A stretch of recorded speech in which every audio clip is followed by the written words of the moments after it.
Good evening, ladies and gentlemen, and welcome back to National Report. On today's episode, we have an exclusive discussion on all of the presidential tickets and a breakdown of the campaign issue. But first, to the many Team Tech students who tuned into our first broadcast, thank you for your support. The interest and positive feedback we have makes journalism like this worthwhile. So first, we have a deep dive on the campaign issue. Take it away, Jay. The campaign issue for this year is as follows. The judicial branch holds immense influence over American law and society. Unlike other branches, the Supreme Court is unelected and serves for life, raising critical questions about accountability, the separation of powers, and the proper limits of judicial authority.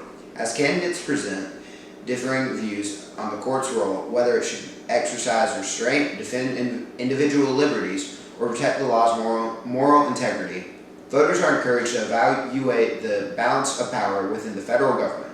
Keep in mind, the stance we take on judicial power doesn't apply to the Supreme Court. Voters should consider carefully the implications of each perspective on state, federal, and local courts.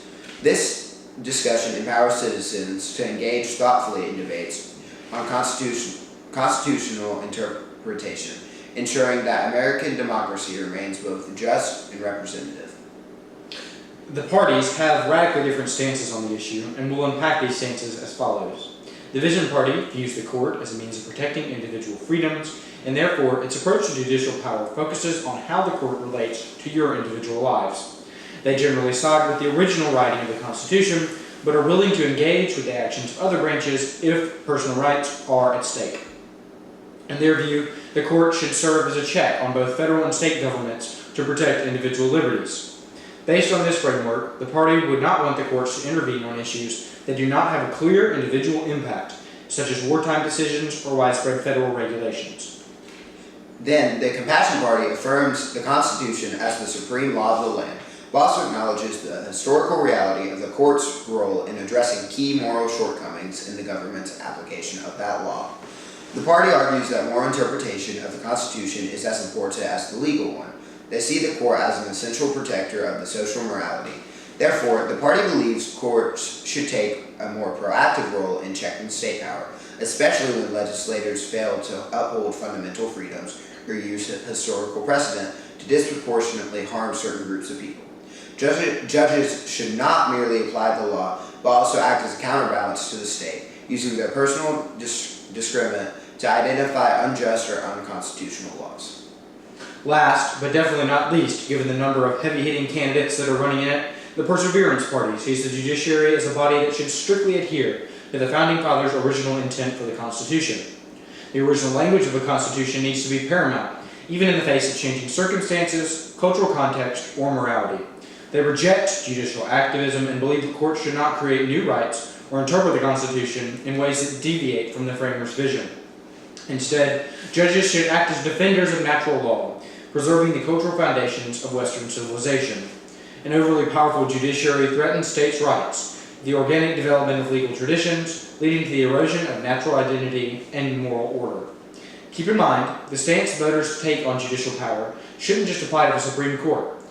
All citizens should carefully consider the implications of each perspective on state, federal, and local courts. This decision empowers citizens to engage thoughtfully in debates on constitutional interpretation. But more importantly, ensure that American democracy remains both just and representative. But something just as, or perhaps more important, is who is carrying these messages out to the voters. That's right. The candidate who's speaking is just as important as what they have to say. That said, Outlook News has compiled a list of all presidential candidates running at the time of this broadcast.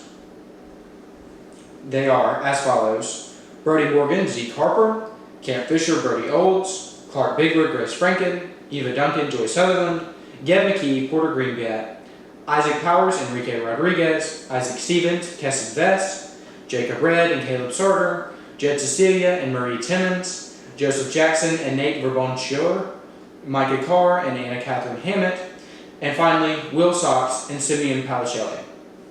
The choice the electorate makes for president is even more important than it's ever been, given the unprecedented electoral reforms giving politicians that win actual influence. It's a change that has been wanted for many, many years, and it brings a new impact to our elections. Looking forward to seeing these candidates on stage in under a week. As we enter the final days of pre-event campaigning, every move becomes crucial. NatCon is getting close, and as of this broadcast, we are 5 days away. We have interviews and incoming episodes this week. We'll close with an exclusive night before broadcast on the eve of NatCon. But for today, we thank you for tuning in again and ask you to stay alert for upcoming episodes of National Report. God bless and good night.